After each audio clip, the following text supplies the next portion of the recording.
आज जो टॉपिक्स हम इस स्लाइड में डिस्कस करने वाले हैं वो हैं चैप्टर नंबर 10 के। सबसे पहले हमारा जो टॉपिक है वो है introduction about the properties of matter, then elasticity, relationship of Robert Hooke, comparison between elasticities of two substances, Hooke's law applied to a helical spring. कुछ स्लाइड्स पर हमने क्वेश्चन नंबर शो कर दिया है जिससे आप मदद ले सकते हैं अपने क्वेश्चंस को आंसर देने के लिए। इंट्रोडक्शन, सबसे पहली पॉइंट अगर हम डिस्कस करते हैं तो कहता है कि मैटर की जो फंडामेंटल प्रॉपर्टी है वो उसका मास और जो एरिया वो कवर करता है वो है। बाकी जितनी प्रॉपर्टीज हैं वो सारी उसकी ड्राइव प्रॉपर्टीज हैं, जिस तरह density, pressure of gas, surface tension और विस्कोसिटी ऑफ लिक्विड। ये सारी प्रॉपर्टीज ड्राइव प्रॉपर्टी हैं किसकी? मैटर मास की, और जो स्पेस वो एरिया जो कवर करता है उसकी, ये ड्राइव प्रॉपर्टीज हैं। मैटर 3 स्टेजेस में रह सकता है, सॉलिड, लिक्विड और गैस। जिस तरह हमारे पास पानी है, पानी को अगर आप बॉईल करते हैं तो गैस स्टेट में चला जाता है, और अगर आप फ्रीजर के अंदर रख देते हैं तो वो सॉलिड स्टेट में आ जाता है। और पानी खुद एक लिक्विड स्टेज में है। सॉलिड के अंदर मॉलिक्यूल्स जो हैं वो टाइटली पैक होते हैं, वो एक ही एरिया में जिगजैग मोशन करते हैं, उनका शेप सेम होता है, उनका वॉल्यूम सेम होता है, वो वॉल्यूम और शेप अपना चेंज नहीं करते। Molecules of a solid body is fixed. उसके बाद है हमारे पास लिक्विड। लिक्विड के अंदर वॉल्यूम सेम रहता है लेकिन उसकी शेप चेंज होती रहती है। वो जिस भी कंटेनर में, जिस भी चीज़ में आप लिक्विड को डालेंगे वो उसी की शेप कवर कर लेता है। उसके बीच में जो उस मॉलिक्यूल्स के बीच में स्मॉल अट्रैक्शन होती है सॉलिड्स के हिसाब से, और वो मॉलिक्यूल्स फ्रीली एक जगह से दूसरी जगह मूव कर सकते हैं। जबकि हमारे पास जो गैसेस हैं उनका कोई ना वॉल्यूम फिक्स होता है ना ही उनका शेप फिक्स होता है। अगर आप एक गैस को एक रूम के अंदर फिल करेंगे वो पूरे रूम को कवर कर लेगी। आप अगर उसी गैस को एक सिलेंडर के अंदर फिल करेंगे वो सिलेंडर को कवर कर लेगी। उसी तरह हमें जाहिर होता है कि उसका ना तो शेप फिक्स है और ना ही उसका वॉल्यूम। उसके मॉलिक्यूल्स के बीच में स्पेस बहुत ज़्यादा होता है, और जो उनकी फोर्स ऑफ अट्रैक्शन होती है मॉलिक्यूल्स के बीच में वो ऑलमोस्ट निग्लेजिबल होती है। Properties of matter depend on its temperature. Example we have water. जैसे हम पानी की मिसाल पहले पॉइंट्स में डिस्कस कर चुके हैं, अगर आप पानी को हीट देंगे तो वो गैस स्टेट में चला जाता है। अगर आप उसको फ्रीज करेंगे, उसकी हीट को अगर आप एब्जॉर्ब करेंगे तो वो सॉलिड स्टेट में आ जाता है, और पानी खुद एक लिक्विड स्टेट में। ये किस वजह से हो रहा है? ये टेम्परेचर की वेरिएशंस की वजह से हो रहा है। जिससे ही हम टेम्परेचर को कम या ज़्यादा करते हैं वो अपनी एक स्टेट चेंज कर देता है। हमारे पास एक चौथी स्टेट है मैटर की, वो क्या है? Plasma. In general, any state of matter that contains enough free charged particles for its dynamical behavior to be governed by electromagnetic waves. Plasma is largely concerned with ionized gases. Plasma state के अंदर जो plasma state of matter के अंदर जो ions होते हैं वो highly ionise होते हैं, जो ऐसा कहा जाए कि उनका जो बिहेवियर वो इलेक्ट्रोमैग्नेटिक रेडिएशन से कवर हो सकता है। जैसे हमारे पास पानी है, पानी आयोनाइज नहीं होता, लेकिन अगर मैटर पानी के अंदर एक बहुत सारी चार्जेस, आयोनाइज चार्जेस अगर इन्वॉल्व हो जाएं तो वो अपनी एक स्टेट चेंज कर लेगा। वैसे पानी में ऐसे हो नहीं सकता, मैं आपको मिसाल के तौर पे बता रहा हूँ। अगर किसी भी चीज़ के अंदर एक्स्ट्रा या बहुत ज़्यादा सारी चार्जेस जो हैं वो आयोनाइज हो जाते हैं तो वो अपनी एक स्टेट चेंज कर देता है।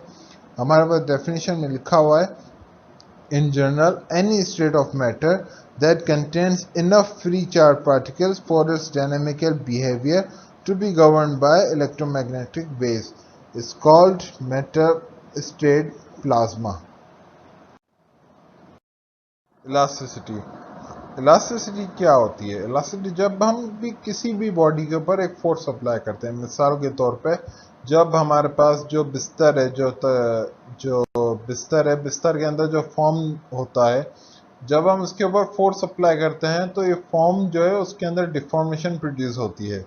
लेकिन जब हम अपनी फोर्स हटाते हैं तो फॉर्म अगेन अपना ओरिजिनल शेप कवर कर लेता है। जो फॉर्म ने अपना ओरिजिनल शेप कवर किया और जो डिफॉर्मेशन प्रोड्यूस हुई उसके अंदर फोर्स लगने से, उसको हम कहते हैं उसकी इलास्टिसिटी। और ये जो बॉडी ये अमल कर सकती है, उस बॉडी को हम क्या कहते हैं? Elastic body. अब जैसे हम अभी फॉर्म को डिस्कस कर चुके हैं, तो जब भी हम किसी बॉडी के ऊपर फोर्स लगाते हैं तो एक इंटरनली उसके अंदर से फोर्स अराइज होती है। मीन्स उसके अंदर से एक फोर्स क्रिएट होती है जो उसकी डिफॉर्मेशन को रोकती है।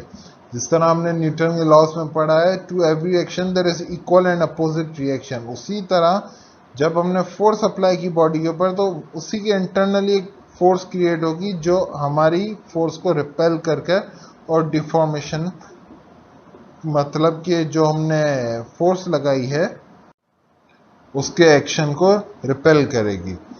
उस फोर्स को हम क्या कहते हैं? उस फोर्स को हम कहते हैं stress. To keep body in equilibrium, to keep body in equilibrium, body must be acted upon by some force other than external deforming force। Means जो एक्सटर्नल फोर्स जो हम अप्लाई करें उसके अलावा एक और फोर्स बॉडी की तरफ से होनी चाहिए ताकि बॉडी इक्विलिब्रियम में रह सके। This internal force arising from the deformation of body, ये फोर्स डिफॉर्मेशन की वजह से प्रोड्यूस होती है। And acting per unit area of body, ये बॉडी के पर यूनिट एरिया, मीन्स जिस एरिया में आपने फोर्स अप्लाई किया उसके यूनिट के मुताबिक एक्ट करती है। इस बॉडी को हम क्या कहते हैं? इस बॉडी को हम, इस फोर्स को हम क्या कहते हैं? इस फोर्स को हम कहते हैं स्ट्रेस। ये फोर्स जो हम अप्लाई करते हैं वो डिवाइडेड बाय जितने एरिया में हमने अप्लाई किया है वो, उसको हम कहते हैं stress. The relative deformation produce in a body is called, जो डिफॉर्मेशन प्रोड्यूस होती है जब हमने फोर्स अप्लाई की या हटाई, उसकी वजह से जितनी डिफॉर्मेशन रिलेटिवली प्रोड्यूस होती है उसको हम कहते हैं स्ट्रेन। स्ट्रेन क्या है? स्ट्रेन बेसिकली जो हमारी एक्चुअल, या ऐसे कहा जाए, जो इनिशियल स्टेज को हम जब फाइनल स्टेज से माइनस करके डिवाइड करते हैं इनिशियल स्टेज के साथ, उसको हम कहते हैं हमारी क्या है? रिलेटिव डिफॉर्मेशन, जिसको हम कहते हैं स्ट्रेन। और स्ट्रेस और स्ट्रेन, इन दोनों चीज़ों का जो रेशियो है उसको हम कहते हैं modulus of elasticity. Yield stress क्या है? Stress beyond which material becomes plastic, it is limit to elastic behaviour. Means ये एक इलास्टिक बिहेवियर का लिमिट है, इसके अलावा, इसके आगे आपका जो इलास्टिक बिहेवियर है वो ख़त्म हो जाता है, फिर प्लास्टिक बिहेवियर आ जाता है। मीन्स बॉडी दोबारा से आपकी उस शेप में नहीं आएगी जिस शेप में वो पहले थी। या हम इसको ऐसे भी कर सकते हैं कि इसका एक कर्व आगे एक फिगर गिवन है, मैंने स्लाइड्स के अंदर दी है। उस कर्व के अंदर भी एक पॉइंट शो हुआ है, हम उस पॉइंट से ज़्यादा इजीली समझ सकेंगे यील्ड पॉइंट क्या है। अब हम पढ़ते हैं relation by Robert's Hooke. Hooke's law क्या है? हुक्स लॉ कहता है which states that for any elastic body stress is directly proportional to strain. Means आप जितना स्ट्रेस देते जाएंगे स्ट्रेन भी आपका बढ़ता जाएगा। स्ट्रेन क्या है? स्ट्रेन है रिलेटिव डिफॉर्मेशन। मीन्स जितनी आप फोर्स लगाते जाएंगे उस यूनिट एरिया पर, उसी लिहाज से आपकी डिफॉर्मेशन बढ़ती जाएगी। और अगर हम स्ट्रेस और स्ट्रेन इन दोनों का रेशियो करें तो ये कांस्टेंट देता है, जो हमारा क्या है? ये हमारा हुक्स लॉ है। As we know, stress is defined as magnitude of force normal to the surface area acting per unit area of body. Means जो हम force apply करते हैं वो divided by area, total unit area. As we know that strain is relative deformation. Strain क्या है? Strain relative deformation है। अब ये deformation length में हो, volume में हो, shape में हो, किसी भी चीज़ में हो, उस डिफॉर्मेशन हम क्या कहते हैं? उस डिफॉर्मेशन को हम स्ट्रेन कहते हैं। लेकिन इस स्लाइड में हम सिर्फ लिमिट तक लिमिटेड हैं। कहाँ तक? हम सिर्फ लेंथ वाइज पढ़ेंगे, जिसको हम कहेंगे लॉन्गिट्यूडिनल स्ट्रेन। लॉन्गिट्यूडिनल स्ट्रेन होती है रिलेटिव डिफॉर्मेशन किसके अंदर? लेंथ के अंदर। उस डिफॉर्मेशन को हम क्या कहते हैं? Longitudinal strain. Young modulus is a measure of ability of a material to withstand changes in length when under lengthwise tension or compression, sometimes referred to as modulus of elasticity. Young modulus क्या है? Young modulus है कि एक ability material की या shape की जो वो जब हम उसके ऊपर कंप्रेशन या उसके ऊपर हम टेंशन अप्लाई करते हैं तो वो चेंजेस के अंदर कितना विथस्टैंड मींस चेंजेस से कितना डटकर खड़ा हो सकता है और उन चेंजेस से वो कितना खुद को बचा सकता है। उस बिहेवियर को हम कहेंगे उसको यंग मॉड्यूलस या मॉड्यूलस ऑफ इलास्टिसिटी। उसकी एक नीचे भी डेफिनेशन लिखी हुई है। The ratio of stress to the longitudinal strain is called Young's modulus of elasticity denoted by y as ये उसका फॉर्मूला है। फॉर्मूले के अंदर लिखा हुआ है y is equal to stress divided by longitudinal strain means F upon A divided by delta L upon L। फिर हमने इस इक्वेशन को सॉल्व किया है और आखिर में हमें क्या मिला है? F into L divided by A delta L। ये जो X लिखा हुआ है ये एक्चुअली मल्टीप्लिकेशन की साइन है और उसका यूनिट है न्यूटन पर मीटर स्क्वायर और यही सेम यूनिट किसका है? स्ट्रेस का भी है। क्योंकि अगर हम यहाँ पर देखें तो आपकी जो लेंथ का यूनिट है इस एल का और डेल्टा एल का, इन दोनों का यूनिट सेम है। ठीक है, जब यूनिट दोनों चीज़ों का सेम होगा तो वो आपस में कैंसिल हो जाएंगे। तो उसी तरह आखिर में हमारे पास किसका यूनिट बचता है? एफ और ए का। एफ का यूनिट क्या है? न्यूटन, और एरिया का मीटर स्क्वायर। जो हमारा हुक्स लॉ है वो भी एक सर्टेन लिमिट तक ही हम उसको अप्लाई कर सकते हैं क्योंकि उसके आगे वो लॉ फिर एप्लीकेबल नहीं होता। उस लिमिट को हम कहते हैं इलास्टिक लिमिट। कि जब हम हुक्स लॉ हमारा क्या कहता है कि stress is directly proportional to strain, कि हम जितना स्ट्रेस बढ़ाते जाएंगे स्ट्रेन उतना भी बढ़ता जाएगा। लेकिन एक स्टेज आएगी जिसके बाद जब हम फोर्स या स्ट्रेस को हटाएंगे तो बॉडी अगेन अपना शेप में सेम शेप में नहीं आएगी और हम जितना भी स्ट्रेस लगाते जाएंगे बॉडी के अंदर जो स्ट्रेन है वो भी डायरेक्टली प्रोपोर्शनल नहीं होगा। मीन्स हमने स्ट्रेस बढ़ाया तो पॉसिबल या स्ट्रेन जो है वो हमारा कम होगा। उस लिमिट को हम कहते हैं इलास्टिक लिमिट। और जब बॉडी उस लिमिट को क्रॉस कर जाती है फिर बॉडी प्लास्टिक में आ जाती है। मीन्स उसका बिहेवियर जो है वो इलास्टिसिटी से प्लास्टिक बिहेवियर में हो जाता है। This means body retains its elasticity up to certain limit and exceeds this maximum value. Then the body will be permanently deformed and cannot return back to its original state. This body is said to have crossed elastic limit. यहाँ पर कुछ materials हैं और उनकी elastic limits और Young's modulus भी given है।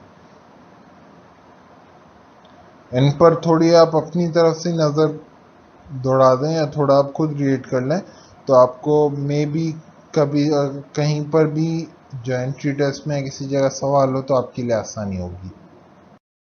Elastic limit क्या है? इलास्टिक लिमिट एक ऐसी लिमिट है कि जिसके बाद जो बॉडी के ऊपर जब हम फोर्स अप्लाई करते हैं और जो उसके अंदर डिफॉर्मेशन आती है वो इलास्टिक डिफॉर्मेशन नहीं होती। उस इलास्टिक लिमिट से नीचे जितनी भी डिफॉर्मेशन होगी मीन्स जब जितनी भी हम फोर्स लगाएंगे और जब हम फोर्स हटाएंगे तो बॉडी अगेन अपना इनिशियल शेप कवर कर लेगी। लेकिन अगर हम लिमिट क्रॉस कर जाते हैं उसके बाद बॉडी अपना शेप दोबारा कवर नहीं कर सकती, फिर उसका बिहेवियर प्लास्टिक में हो जाता है। यहाँ पर हम एक कर्व में ग्राफ देख रहे हैं। ठीक है, ये जो पॉइंट है ये उसका इलास्टिक लिमिट है क्योंकि इसके बाद जो कर्व है उसका पाथ चेंज हो रहा है। यहाँ तक एक स्ट्रेट लाइन में था। ठीक है, जिस तरह जैसे जैसे हमारा स्ट्रेस और स्ट्रेन बढ़ रहा था उसी तरह उसका बिहेवियर बढ़ा। मीन्स अगर ये 5 है तो ये भी 5 है, अगर ये 10 है तो ये भी 10 है। लेकिन इसके बाद इस एक्स वाले पॉइंट के बाद जैसे ही हमने फोर्स बढ़ाते हैं तो उसका बिहेवियर, जो उसकी एक्सटेंशन होती है, जो उसके अंदर स्ट्रेन प्रोड्यूस होता है, वो सेम नहीं होता, मीन्स एक डायरेक्टली प्रोपोर्शनल नहीं होता। उसका बिहेवियर और स्ट्रेस के बिहेवियर में चेंज आता है। इस पॉइंट को हम कहते हैं इलास्टिक लिमिट, कि जिसके बाद बॉडी का जो बिहेवियर है वो इलास्टिक नहीं रहता और प्लास्टिक बिहेवियर हो जाता है। Example 10.1. The area of cross section of a metallic bar is 1 centimeter by 1 centimeter. ये हमें एरिया गिवन है। Its length is 50 centimeter. Length given है. A force of 10,000 stretches it by 0.25 centimeter. 0.25 centimeter क्या है? Change in length. और 10,000 क्या है? Force जो हमने अप्लाई की। अब हमें मालूम क्या करना है? हमें स्ट्रेस और हमें स्ट्रेन मालूम करने हैं। स्ट्रेस का फॉर्मूला क्या है? Force divided by area. हमें फोर्स गिवन है 10,000 न्यूटन और एरिया क्या है? एरिया हमारा है 10⁻⁻4। 10⁻⁻4 किस तरह आया? 1 सेंटीमीटर इंटू 1 सेंटीमीटर। हम सेंटीमीटर किस में कन्वर्ट करेंगे? मीटर में। क्यों? क्योंकि ऊपर हमने लेंथ को भी मीटर के अंदर कन्वर्ट किया है। अगर आप कैलकुलेशन सेंटीमीटर्स के अंदर करना चाहते हैं तो आप सेंटीमीटर्स में भी कर सकते हैं, लेकिन फिर लास्ट में जो आपका आंसर है वो उसका यूनिट जो है वो भी सेंटीमीटर्स में होगा, मीटर्स में नहीं होगा। जिस तरह यहाँ पर है न्यूटन पर मीटर स्क्वायर, तो वो हो जाएगा न्यूटन पर सेंटीमीटर स्क्वायर। ठीक है, अब आते हैं अपनी कैलकुलेशन पर। 1 सेंटीमीटर इंटू 1 सेंटीमीटर। सेंटीमीटर को मीटर में किस तरह कन्वर्ट करेंगे? उसको सेंटी मीन्स 100 मीन्स 1 को हम डिवाइड करेंगे किसके साथ? 100 के साथ। इसी तरह 1 को हमने 100 के साथ डिवाइड किया है दोनों साइड्स पर। 1 सेंटीमीटर डिवाइड बाय 100 और फिर 1 सेंटीमीटर डिवाइड बाय 100। तो नीचे जो 100 वो 10⁻⁴ हो जाएगा। और फिर अगर हम पावर को ऊपर से नीचे से ऊपर लेकर आएंगे तो वो पॉजिटिव से नेगेटिव हो जाएगी। ठीक है, उसी तरह फिर हमारे पास आता है 10⁻⁻4 metre square. Change in length. Change in length क्या है? कि जो हमारी इनिशियल लेंथ और जो हमारी फाइनल लेंथ, लेकिन यहाँ पर हमें डायरेक्ट बताया गया है उसके अंदर जो चेंजेस आई है वो क्या है? 0.25। और फिर सेंटीमीटर है उसको भी हम मीटर में कन्वर्ट करेंगे, डिवाइड बाय किससे? 100 से।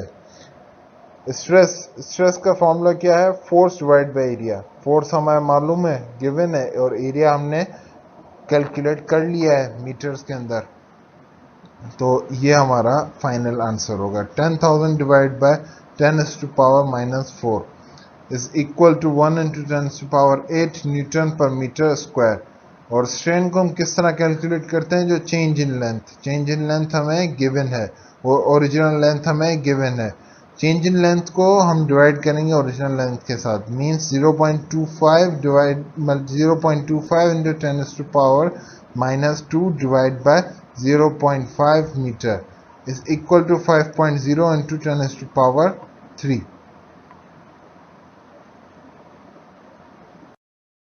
Example 10.2. A metal bar of cross-sectional area 1000 mm square is 4 meter long. A force of 5000 Newton increases its length by 0.25 mm. Find Young's modulus of metal. अब हमें एक मेटल का piece दिया हुआ है जिसका क्रॉस सेक्शनल एरिया 1000 है और वो 4 मीटर लॉन्ग है। दूसरी चीज, उसके ऊपर जब हमने 5000 न्यूटन की फोर्स लगाई तो उसकी लेंथ में इंक्रीज हुई, means delta L is 0.25। Original length कितनी है उसकी? 4 मीटर। तो चले अब हम उसको सॉल्व करते हैं। सबसे पहला हमारे पास फोर्स को कितनी है? We have force of 5000 newton, then cross sectional area is 10⁻³ metre square. अब ये किस तरह किया हमने? हमारे पास 1000 मिलीमीटर स्क्वायर था। Millimetre means 10⁻³ sorry 10⁻³ and there is whole square means 10⁻³ into 10⁻³ तो हमने दो जगह पे 10⁻³ लिख दिया। अब जब हम इसको सॉल्व करते हैं तो हमारे पास आंसर में क्या आता है, 10⁻³ minus 3 metre square. Original length हमारे पास कितनी है मीटर में, 4 मीटर, और चेंज इन लेंथ हमारे पास कितना है 0.25 मिलीमीटर। अब हम मिलीमीटर को अगेन चेंज करेंगे किसमें, मीटर में। उसके लिए हम क्या करेंगे, 10⁻³ के साथ मल्टीप्लाई कर देंगे, तो हमें मीटर कितना मिलता है, 2.5 इंटू 10⁻⁴ मीटर। यंग्स मॉड्यूलस के लिए हमारे पास फॉर्मूला क्या है, y is equal to force multiplied by original length divided by area multiplied by change in length। हम इन वैल्यूज को पुट करते हैं और हमें आंसर क्या मिलता है, we have answer of 8.0 into 10⁻10 newton per metre square.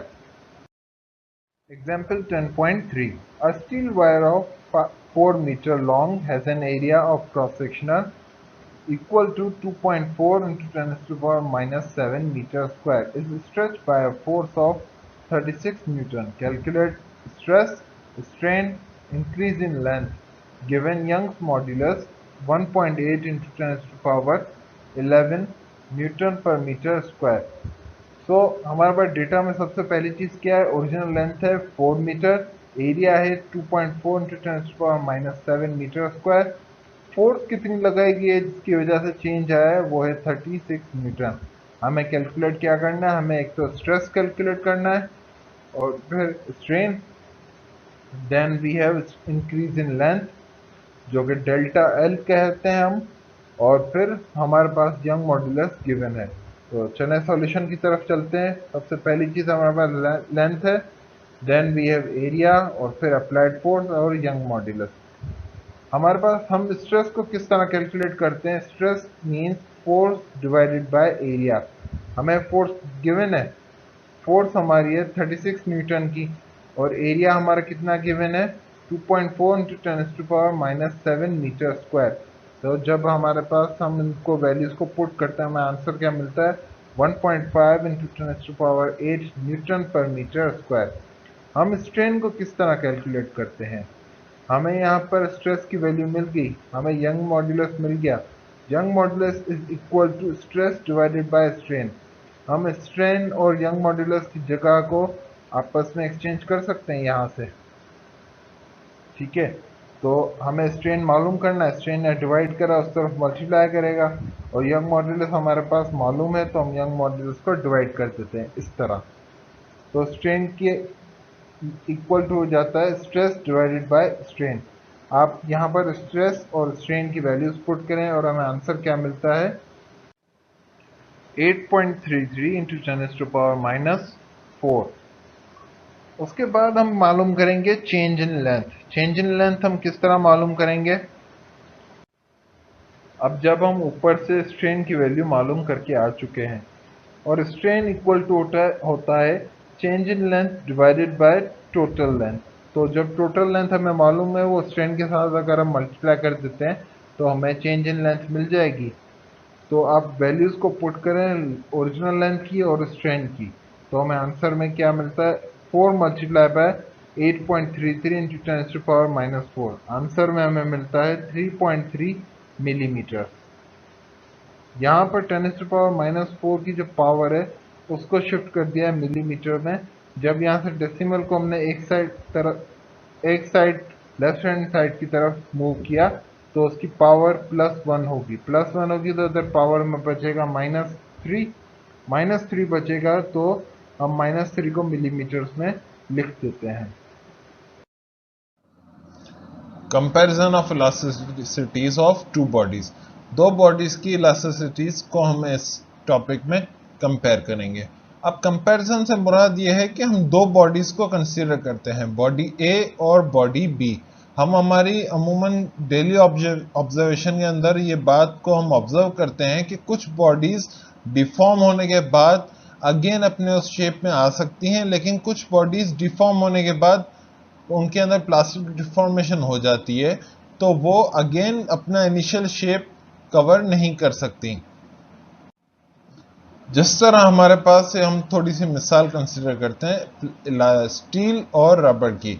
जब हम स्टील पर for suppose 1000 Newton force apply करते हैं, उसी जगह पर जब हम वही 1000 न्यूटन की फोर्स हम रबड़ पर अप्लाई करते हैं तो रबड़ टोटली डिफॉर्म हो जाता है, जबकि स्टील डिफॉर्म होने के बाद अगेन अपना इनिशियल शेप जो उसके स्टार्ट में स्टेज थी वो उस शेप को कवर कर सकता है।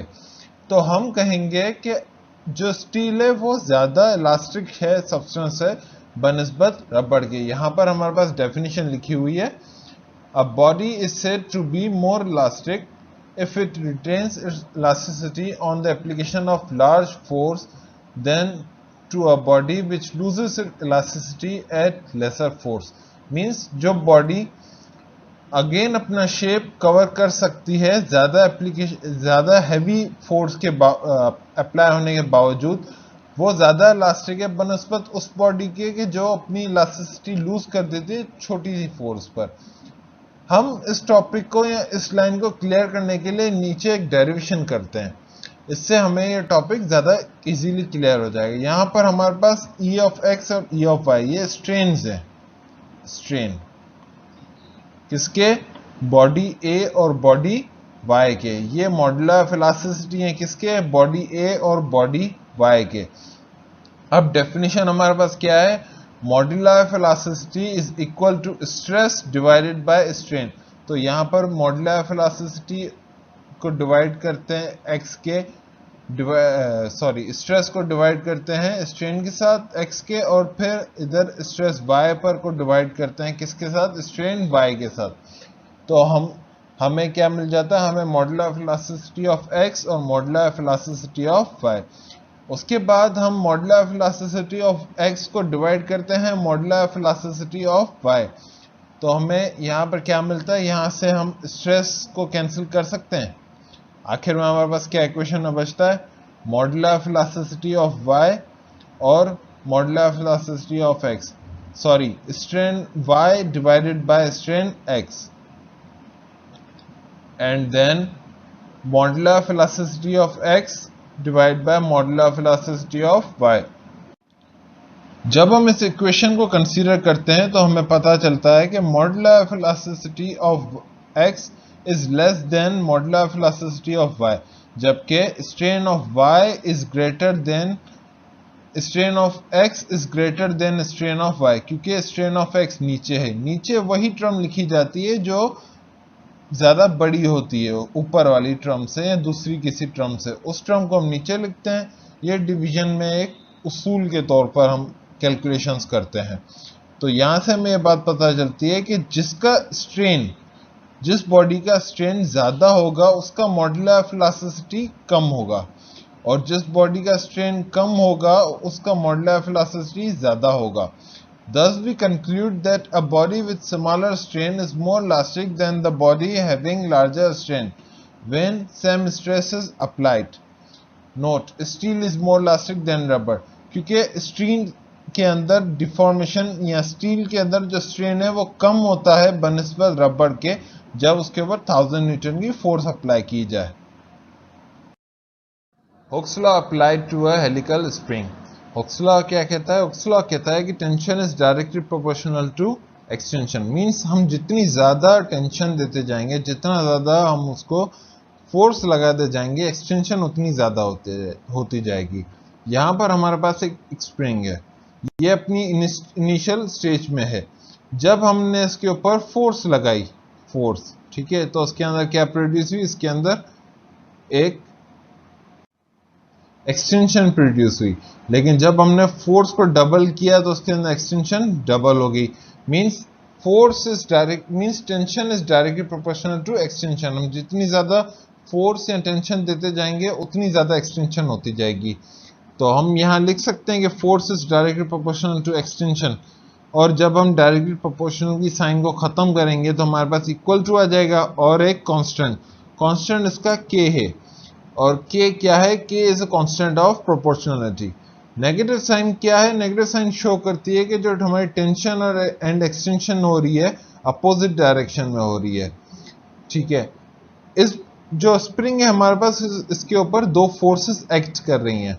एक जो बॉल है, बॉल की वजह से जो डाउनवर्ड फोर्स लग रही है या डाउनवर्ड की तरफ खींच रही है, वो है उसका वेट। जो किस वजह से लग रहा है, ग्रेविटी की वजह से। और दूसरी टेंशन, टेंशन लग रही है अपवर्ड रिपेल फोर्स में। और जब ये बॉडीज इक्विलिब्रियम में आएंगी तो दोनों बॉडीज, दोनों फोर्सेस, जब ये बॉडी इक्विलिब्रियम में आएगी तो दोनों फोर्सेस आपस में इक्वल हो जाती हैं। टेंशन और दूसरी कौन सी फोर्स है हमारे पास, ग्रेविटी की फोर्स है उसके मास की वजह से, मास का जो वेट है उसकी वजह से। Example 10.4. A force of 10 Newton produces an extension of 2.5 centimeter. What will be extension if a force of 25 Newton is applied to the spring, assuming that the elastic limit is not crossed? What is the force required to stretch the spring by 4 centimeter? सबसे पहले चीज हम यहाँ पे लिखेंगे data हमारा। तो data में सबसे पहले चीज हमारे पास क्या है, हमारे पास फोर्स है।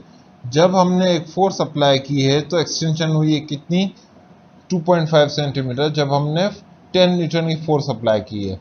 उसके बाद हमसे पूछता है कि जब हम 25 न्यूटन की फोर्स अप्लाई करेंगे तो एक्सटेंशन कितनी होगी।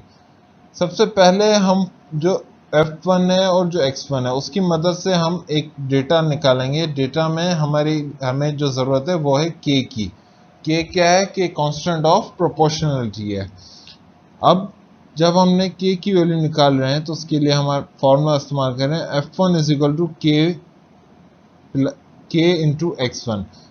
जो फोर्स है उसको हम डिवाइड करेंगे किसके साथ, जो एक्सटेंशन हुई है, मींस X2 इधर मल्टीप्लाई कर रहा है, उधर जाकर डिवाइड करेगा। ठीक है, तो हमें यहाँ से क्या मिलेगा, हमें यहाँ से K मिलेगा। K is equal to F1 divide by X1। F1 की वैल्यू 10 न्यूटन और X1 की वैल्यू 2.5। तो हमें आंसर में क्या मिलती है, K की वैल्यू 4 न्यूटन पर सेंटीमीटर। वही K की वैल्यू हम इस्तेमाल करते हैं F(2) के साथ। F(2) हमारे पास क्या है, 25 न्यूटन, और हमें क्या मालूम करना है, हमें X(2) मालूम करना है।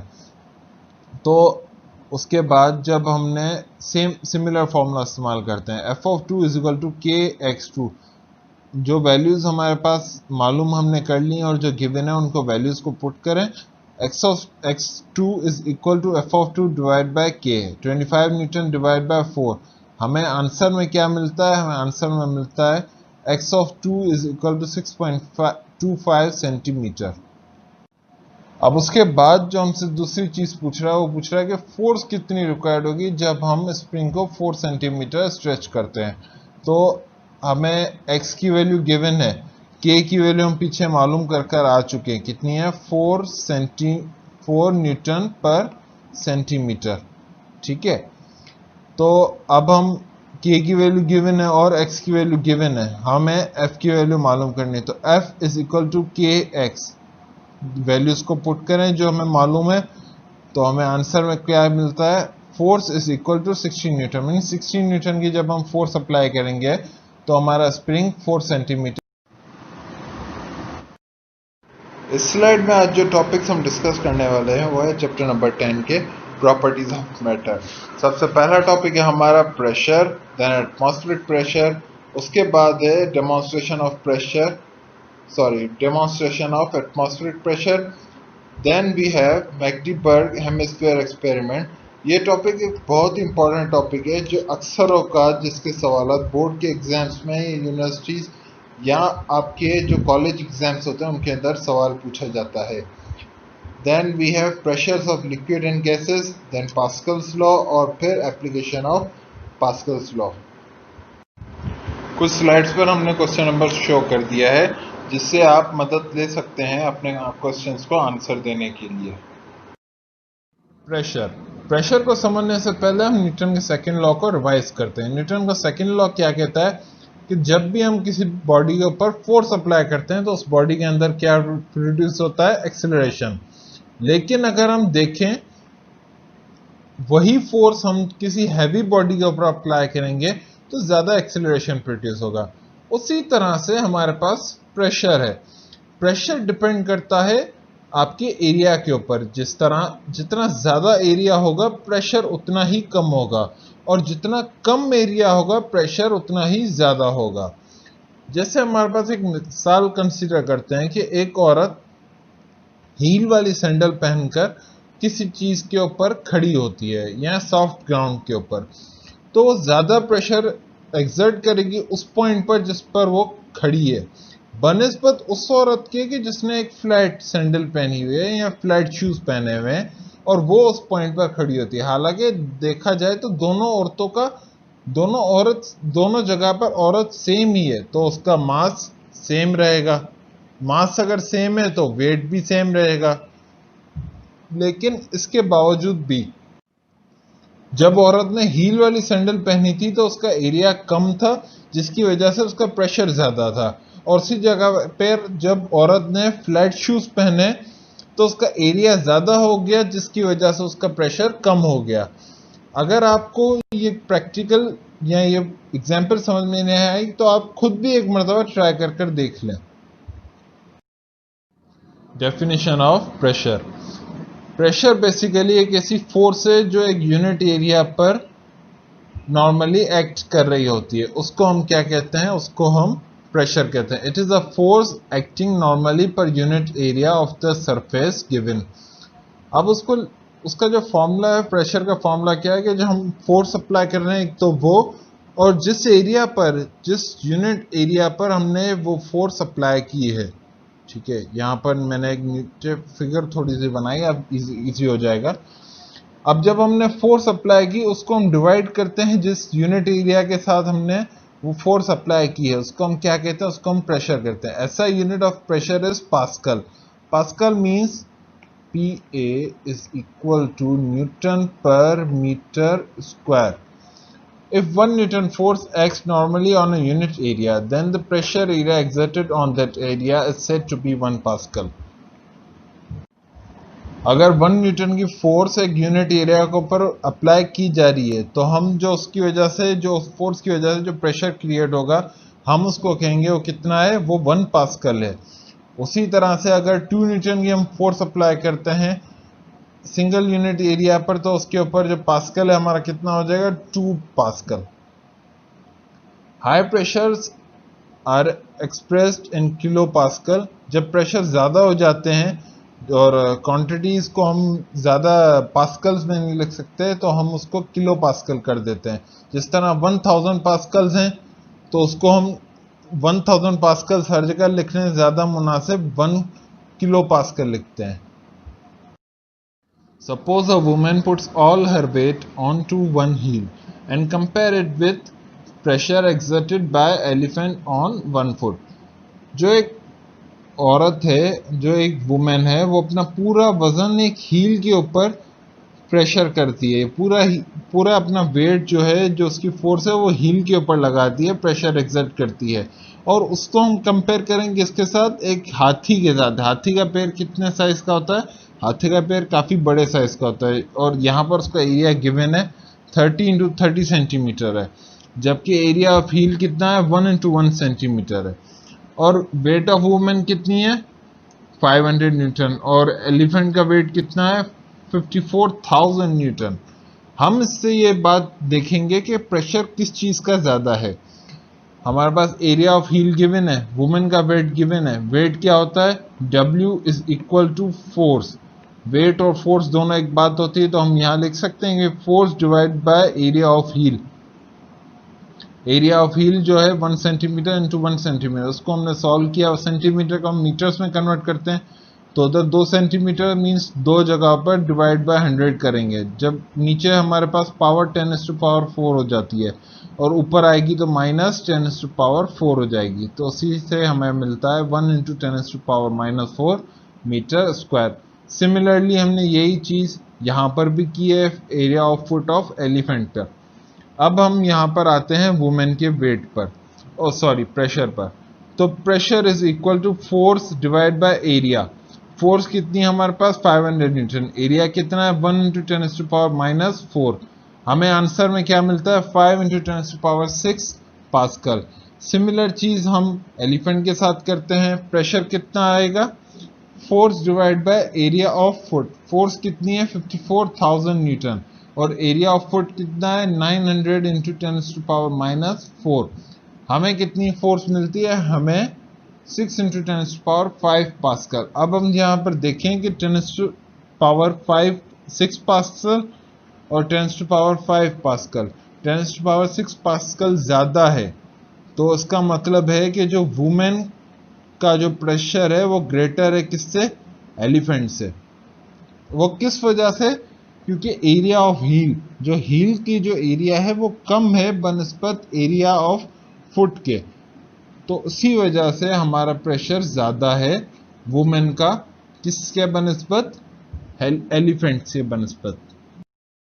Atmospheric pressure, atmosphere blanket around earth. जिस तरह हम जानते हैं हमारे पूरी सराउंडिंग में एयर मौजूद है, ठीक है, और एयर एक मैटर है, जाहिर है उस मैटर का फिर कुछ वेट भी होगा, और वही वेट हमारे ऊपर हर जगह अप्लाई हो रहा है। एक्चुअली ये वेट जो हमारे ऊपर अप्लाई हो रहा है एयर की पार्टिकल्स की वजह से, हम उस वेट को जब अप्लाई होता है तो हम कहते हैं कि वो क्या है? वो एटमॉस्फेरिक प्रेशर है। जो जब हमने पढ़ा है कि force apply on a unit area is called what? It's called pressure. और जो हम डिवाइस इस्तेमाल करते हैं उनको उस प्रेशर को कैलकुलेट करने के लिए, वो है हमारे पास बैरोमीटर। जो टोटल वेट है वो सारी एयर जो हमारे सराउंडिंग में है वो अब अप्रोक्सीमेटली हमारा वेट है 4.5 इंटू 10⁻18 kg। और सी लेवल पर जो इस एटमॉस्फेरिक प्रेशर की वैल्यू है वो क्या है? 101,325 पास्कल और 1 atm। We do not feel large pressure because the pressure exerted by blood in our body is nearly the same as the pressure by atmospheric। Actually हमें ये प्रेशर इतना ज़्यादा फील किस वजह से नहीं होता? क्योंकि इंटरनल में जो हमारा ब्लड जो सर्कुलेट हो रहा है वो भी एक सेम प्रेशर जनरेट करता है, जिसकी वजह से दोनों प्रेशर्स आपस में कैंसिलेशन कर देते हैं और हमारी बॉडी एक इक्विलिब्रियम में रहती है। जैसे ही हमारी बॉडी का प्रेशर कम होगा तो हमें सराउंडिंग से दबाव महसूस होने शुरू हो जाता है, और उसी तरह से अगर हमारा प्रेशर बढ़ जाता है तब भी हमें हमारी तबीयत में खराबी महसूस होती है, तबीयत थोड़ी सी हमारी खराब होने स्टार्ट हो जाती है, क्योंकि प्रेशर की वेरिएशन हो जाती है। It varies at different surfaces like mountains. Atmospheric pressure is less, which causes difficulty in breathing and nose bleeding may occur। Pressure की जो वैल्यू है वो जगह जगह पर डिफरेंस होती है। जिस तरह हमारे पास यहाँ पे फिगर है, इस जगह पर जो वैल्यू होगी वो इस जगह पर वैल्यू नहीं होगी। जो हमारा यूनिट एरिया, जो हमारे सरफेस है, सरफेस पर हमारा एटमॉस्फेरिक वैल्यू ज़्यादा होगी बनस्पत हाइट के। और अगर हम जो माउंटेन्स होते हैं उन पर हम कुछ भी कुकिंग वगैरह करते हैं तो ज़्यादा इजीली हो जाती है। क्यों? क्योंकि वहाँ पर एटमॉस्फेरिक प्रेशर कम होता है। जब कम फोर्स लग रही होती है तो जो मॉलिक्यूल्स ऊपर हीट होते जाते हैं वो अगेन शिफ्ट होकर कुकिंग में हमारी हेल्प करते हैं। इसी वजह से जो एटमॉस्फेरिक प्रेशर है उसकी वेरिएशन की वजह से ही माउंटेन्स पर हमारी कुकिंग ज़्यादा आसानी होती है।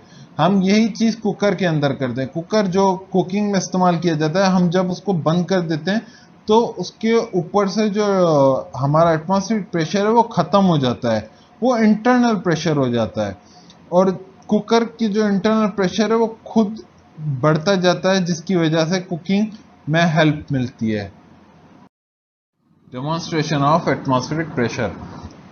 हमारे पास टिन हो या कुछ पानी की बोतल हो, जब हम उसको पीते हैं और उसमें उसको खाली करने के बाद जब उसमें से जो एयर फिल्ड है वो भी अगर हम निकाल देते हैं तो हमारे पास जो हमारा बॉटल है या जो हमारा टिन है वो कॉन्ट्रैक्ट होना स्टार्ट हो जाता है, उस कुछ इस तरह से जिस तरह यहाँ पे फिगर में शोड है।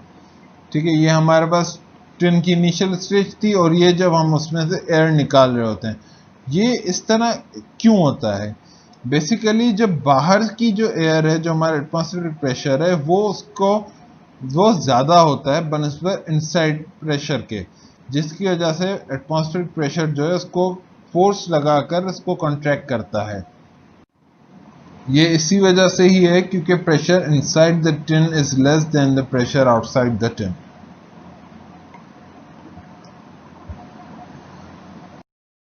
मैकडीबर्ग हेमिस्फीयर एक्सपेरिमेंट। इस एक्सपेरिमेंट के अंदर हम दो मेटेलिक हेमिस्फीयर्स को लेते हैं, उन दोनों को आपस में कांटेक्ट में लाने के बाद उन दोनों के अंदर से एयर को निकाल देते हैं और ये देखते हैं कि इस बॉन्ड को हम जुदा नहीं कर पा रहे। तो दोनों साइड्स पर 8-8 घोड़े, जो एक्चुअल एक्सपेरिमेंट है उसके अंदर 8-8 घोड़े दोनों साइड्स पर लगाकर भी खींचा गया था, तो भी इन हेमिस्फीयर्स को आपस में अलग नहीं कर सके थे।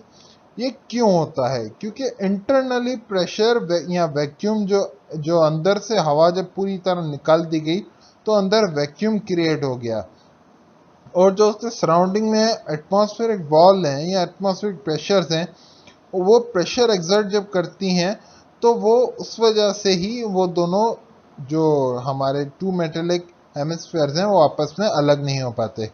आप खुद भी इससे फेमिलियर एक एक्सपेरिमेंट अपने घर में कंडक्ट कर सकते हैं। आप क्या करेंगे? आप एक गिलास लें और उस गिलास को अपने फेस पर रखें, अपने मुंह पर रखें, ठीक है। मुंह पर रखने के बाद आप अपने माउथ से उसमें से, जब आप अपने माउथ पर रखेंगे तो आप उसमें से एयर को सक कर दें। सक करने के बाद आप ये बात देखेंगे कि वो जो गिलास है वो भी आपके फेस पर एक स्टिक हो जाएगा, या मतलब छपक जाएगा। उसको जुदा करना थोड़ा मुश्किल होगा, लेकिन जुदा करने के लिए फिर जैसे ही आप सांस लेंगे वो आप वहां से उसको रिलीफ दे देंगे। Pressure of liquid and gases. Actually ये जो आपके पास एक फिगर है, ठीक है, ये एक हॉलो सिलेंडर है जो अपनी वर्टिकल पोजीशन में स्टैंडिंग है, ठीक है। इसके अंदर पानी फिल्ड है। हम इसकी कैलकुलेशन करेंगे। इसके अंदर पानी जब फिल्ड है तो पानी एक मैटर की क्वांटिटी, और ज़ाहिर है उसका कुछ वेट है तो वो कुछ अपना जो प्रेशर है वो एक्सर्ट करेगा किस पर? बॉटम एरिया पर, ठीक है। तो हम यहाँ पर एक फिगर चेक कर रहे हैं, ठीक है। अगर आप यहाँ से देख रहे हैं कि नोजल के 3 होल्स हुए हुए हैं।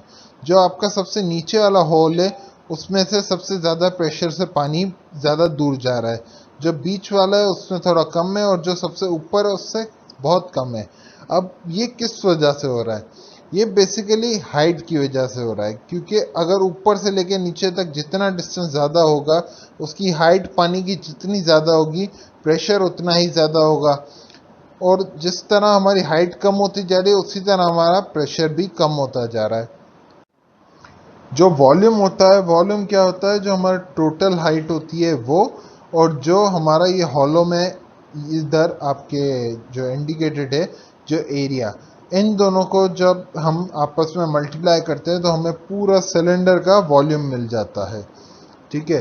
The pressure exerted at any point on the area A is given as, pressure किसी भी पॉइंट पर जो एक्सर्ट हो रहा है उसको हम किस तरह कैलकुलेट करेंगे? जो फोर्स, जिस फोर्स के साथ हमारा प्रेशर लग रहा है, एक तो वो, और दूसरा एरिया।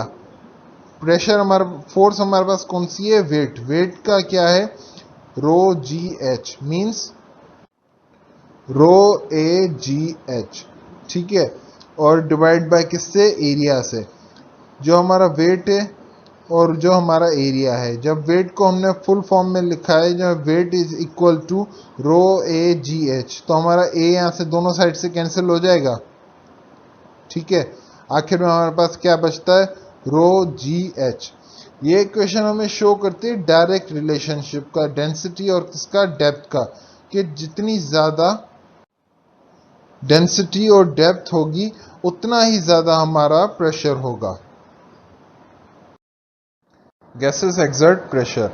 जो गैसेस होते हैं वो भी एक प्रेशर एक्सर्ट करती है। वो किस तरह करेंगे वो हम स्लाइड में डिस्कस करेंगे। According to kinetic theory, matter consist of small particles called molecules. They are in random motion, vibration, translation और रोटेशन। जो हमारे मॉलिक्यूल्स होते हैं, जो गैस मॉलिक्यूल्स, यहाँ हमारे पास फिगर में एक सिलेंडर है, उसके अंदर हम देख रहे हैं कि ब्लू मॉलिक्यूल्स हैं। ये मॉलिक्यूल्स आपस में कोलाइड करते हैं, ये रोटेशन भी करते हैं, वाइब्रेशन भी करते हैं, और ट्रांसलेशन मोशन भी करते हैं। और जब ये आपस में कोलाइड करते हैं तो उनका जो कोलिजन होता है ये सिलेंडर की वॉल्स के साथ भी होता है।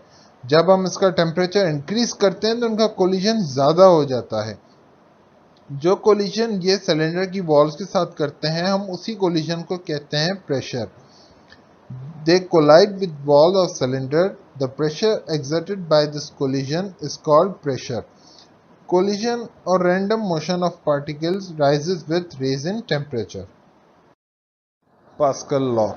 The law states that when pressure is applied to a liquid, it is transmitted undiminished equally in all direction.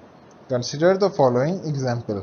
यहाँ पर हमारे पास एक एग्जाम्पल है, ठीक है। इसके अंदर जब हमने फोर्स अप्लाई की है इस साइड पर, एरिया 1 के साइड पर, तो यही फोर्स की, इसी फोर्स की वजह से जो एरिया 2 वाली साइड पर है, इसी साइड पर जो हमारा ये स्ट्रैप है ये ऊपर आता है, जबकि हमने एरिया 1 पर जब फोर्स अप्लाई करते हैं तो एरिया 2 हमारा ऊपर आता है। जब हमने फोर्स अप्लाई की है अकॉर्डिंग टू पास्कल लॉ, ये प्रेशर जो हम अप्लाई करते हैं लिक्विड के ऊपर, ये सब डायरेक्शन में इक्वली डिस्ट्रीब्यूट हो जाता है, जिसकी वजह से हमारा एरिया A2 स्लाइड करता है upward. Application of Pascal's law. पीछे से जो हम पास्कल लॉ पढ़कर आ रहे हैं, इस स्लाइड पर हम उसकी एप्लीकेशन के बारे में डिस्कस करेंगे।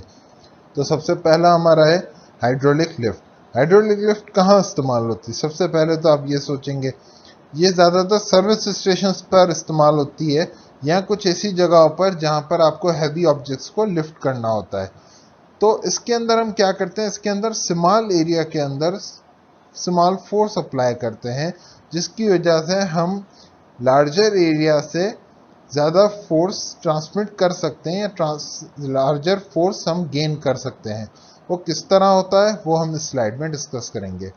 यहाँ पर आप फिगर में देख रहे हैं कि यहाँ पर एक छोटी सी जगह, छोटा सा एरिया है जिस पर हमने फोर्स F1 अप्लाई की है, जिसकी वजह से जो हमारा लार्जर एरिया है, एरिया A2, इस पर जो इतनी बड़ी गाड़ी है वो हम इजीली लिफ्ट कर सकते हैं। हम इस पर थोड़ा थ्योरेटिकली या मैथमेटिकली इसको कैलकुलेशन करते हैं। P pressure is equal to F1 divided by A1 is equal to F2 divided by A2। तो अगर हम देखें तो F1 divided by F2 is equal to A1 divided by A2, ठीक है। और जो हमारा F1 है वो यहाँ डिवाइड कर रहा है, उस तरफ जाकर मल्टीप्लाई करेगा। तो इस इक्वेशन से ये बात हम ज़रूर आसानी से देख सकते हैं कि जो हमारा F2 है वो ग्रेटर है किससे? F1 के साथ, क्योंकि F2 अकेला है, लेकिन जो F1 है उसके साथ A1 मल्टीप्लाई हो रहा है और A2 डिवाइड हो रहा है, तभी वो F2 के इक्वल में है। और यही इक्वेशन हमें ये भी बात शो करती है कि जो हमारा एरिया 2 है वो भी ग्रेटर है किससे? एरिया 1 से। तो इसकी मदद से हमें ये बात इजीली समझ में आती है कि हम स्मॉल फोर्स अप्लाई कर हम लार्जर फोर्स गेन कर सकते हैं, जो हमें पास्कल लॉ की एक एप्लीकेशन से मालूम हुआ है। अब हमारा टॉपिक है हाइड्रोलिक ब्रेक्स। हाइड्रोलिक ब्रेक्स ज़्यादातर 1600 सीसी और 1300 सीसी कार्स के अंदर आता है, या जो मोस्ट एडवांस जो आजकल नई गाड़ियाँ आ रही हैं उनके अंदर हाइड्रोलिक ब्रेक्स का बहुत इस्तेमाल होता है, क्योंकि कार्स बहुत स्पीड में जाती हैं तो उनका जो नॉर्मल हमारा डिस्क ब्रेक है ये काम नहीं करता। अब आए इसके बारे में पढ़ते हैं। इसके अंदर हाइड्रोलिक ब्रेक्स के अंदर क्या होता है कि जब जो पेडल होता है, जो ड्राइवर साइड पर पेडल होता है, उससे जैसे ही फोर्स एक्सर्ट की जाती है तो इन शाफ्ट्स के अंदर, जो पाइपलाइंस के अंदर जो लिक्विड होता है, ये सारी चारों डायरेक्शंस में अनडिमिनिश्ड या इक्वली डिस्ट्रीब्यूट हो जाता है, जिसकी वजह से ये व्हील के सिलेंडर्स पर प्रेशर एक्सर्ट करते हैं और फ्रिक्शन प्रोड्यूस करते हैं। जब ये फ्रिक्शन प्रोड्यूस करते हैं तो उसकी वजह से कार्स का जो मोशन है वो आहिस्ता आहिस्ता स्लो होना स्टार्ट हो जाता है। हाइड्रोलिक ब्रेक्स में भी क्या जो लिक्विड है उसमें जो लॉ अप्लाई होता है वो भी हमारा पास्कल्स लॉ है। पास्कल लॉ क्या कहता है कि जब हम लिक्विड पर फोर्स अप्लाई करते हैं तो वो अनडिमिनिश्ड सब डायरेक्शंस में इक्वली डिस्ट्रीब्यूट हो जाता है। Hydraulic press. हाइड्रोलिक प्रेस का भी सिमिलर काम है जिस तरह हाइड्रोलिक लिफ्ट का था। हाइड्रोलिक लिफ्ट में सिर्फ हम जो हैवी ऑब्जेक्ट था हम उसको लिफ्ट कर रहे थे, इस जगह पर हम किसी भी ऑब्जेक्ट को या वर्क पीस को हम प्रेस करते हैं, उसको कंप्रेस करते हैं, उसको स्मैश करते हैं। इसके अंदर हम क्या करते हैं कि प्लंजर ये हमारे पास है, ठीक है, और ये हमारा लिक्विड है। जब हम प्लंजर से प्रेशर अप्लाई करते हैं तो वो रैम की तरफ जाता है। रैम की तरफ जाने के बाद वो रैम को डाउनवर्ड फोर्स लगाता है। डाउनवर्ड फोर्स लगाने के बाद जो हमारा वर्क पीस है उसको स्मैश कर देता है, जिस तरह ये आपकी फिगर है। Similarly working principle of that of hydraulic lift, force applied to area A lift the ram on the other side. ठीक है, हमारा एरिया ए है, तो इस पर जब हम फोर्स लगाते हैं तो दूसरी साइड पर जो हमारी रैम है उसको लिफ्ट करता है। Commonly use to press soft material like cotton into compact bales. जो हमारे पास कपास होती है, कपास को आज जो टॉपिक्स हम स्लाइड में डिस्कस करने वाले हैं वो है चैप्टर नंबर 10 के प्रॉपर्टीज ऑफ मैटर। सबसे पहला टॉपिक है हमारा आर्किमिडीज प्रिंसिपल, जिसके अंदर हम पानी के बिहेवियर के बारे में पढ़ेंगे। Then second topic will be analytical treatment of Archimedes principle, जिसके अंदर एनालिटिकली आर्किमिडीज प्रिंसिपल को डिस्कस करेंगे। Fourth topic will be buoyancy force, then kinetic molecular theory, surface tension and fluid friction.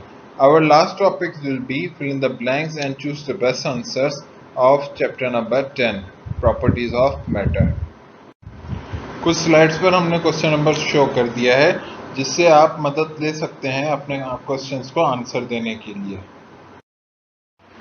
Archimedes principal हम हमारे आमतौर पर जिंदगी के अंदर देखते हैं कि जो बड़ी बड़ी शिप्स होती है वो पानी के अंदर फ्लोट करती है, पानी के ऊपर। लेकिन अगर हम छोटी सी एक नीडल पानी में फेंकते हैं तो वो पानी में डूब जाती है। यही सेम चीज आर्किमिडीज ने भी ऑब्जर्व की। उसने एक प्रिंसिपल दिया, वो प्रिंसिपल है the principle state that when a body immerged completely और partially in a liquid will experience an upthrust force equal to weight of liquid displaced by the body. ये प्रिंसिपल क्या कहता है? ये बोलता है कि जब भी एक बॉडी पानी के अंदर जाती है तो पानी उसके ऊपर एक अपथ्रस्ट फोर्स लगाता है। ये अपथ्रस्ट फोर्स उतनी ही होती है जितना कि वो बॉडी पानी को डिस्प्लेस करती है। मींस पानी की जगह वो बॉडी खुद जितनी लेगी तो उसके ऊपर उतनी ही अपथ्रस्ट फोर्स लगेगी। हम इस प्रिंसिपल को ऑब्जर्व कर सकते हैं कि जब हम एक वर्टिकल टेस्ट ट्यूब को क्लोज कर या एक बॉटल को हम बंद कर पानी में पुश करते हैं, जब हम पानी में पुश करते हैं तो हम एक्सपीरियंस करेंगे कि वो रिटर्न में एक फोर्स उसके ऊपर लग रही है, और जैसे ही हम उसके ऊपर से हाथ हटाते हैं या फोर्स अपनी हटा देते हैं तो पानी की बॉटल अगेन ऊपर आ जाती है। उसी तरह से हमारा cork piece floats on water when pushed once pushed in deep water. हम कोई भी लकड़ी का टुकड़ा भी अगर काट कर उसके अंदर फेंकते हैं पानी के अंदर तो वो अगेन ऊपर आ जाता है। उसी तरह हमारे पास है balloons with air filled will not sink while balloons with air not filled will sink. मतलब कहने का ये है कि जब भी बलून्स के अंदर हवा भरी हुई होगी तो वो पानी के अंदर नहीं डूबते, और जो बिना हवा के अगर हम उसको पानी के अंदर रख देते हैं तो वो डूब जाते हैं। Analytical treatment of Archimedean principle. इस प्रिंसिपल के अंदर हमारे पास दो सिलेंडर्स हैं, ठीक है। एक सिलेंडर बड़ा है जिसके अंदर पानी फिल्ड है और उसी के अंदर हमने एक छोटा सिलेंडर रखा हुआ है। हम ये चीज ऑब्जर्व कर रहे हैं कि जब हमने ये छोटा सिलेंडर पानी के अंदर रखा हुआ है तो उसके ऊपर दो प्रेशर्स लग रहे हैं, एक प्रेशर P1 और प्रेशर P2। P1 हमारा टॉप प्रेशर है और P2 हमारा बॉटम प्रेशर है। इसके ऊपर ही दो फोर्सेस भी लग रही हैं। एक तो हमारी फोर्स लग रही है F1, ठीक है, और दूसरी फोर्स हमारी डाउनवर्ड एक्ट कर रही है F2। यहाँ पर हमारी हाइट है जो इस सिलेंडर के टॉप से लेके इस सिलेंडर के टॉप तक है, और दूसरी हाइट हमारी इस सिलेंडर के टॉप से लेके इस सिलेंडर के बॉटम तक है। तो ये हमारी कौन सी हाइट है? ये हमारी H2 है। और इस सिलेंडर जो हमारा अंदर रखा हुआ है, इस सिलेंडर की हाइट कितनी है? सिलेंडर की हाइट h है। तो आए जरा हम इधर डेरिवेशन की तरफ चलते हैं।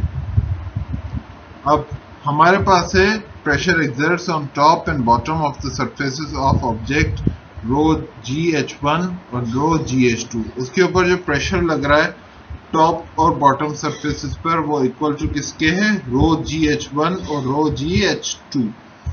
H1 and H2 are depth of top and bottom respectively. F1 and F2 are forces, F1 acting upward here and F2 acting downward here. Resultant vertical force acting on top surfaces में जितनी भी forces हैं हम उनकी जब addition करते हैं तो कितनी forces होती हैं. अब हमारे पास दो forces लग रही है, एक तो AP means area and pressure plus F1.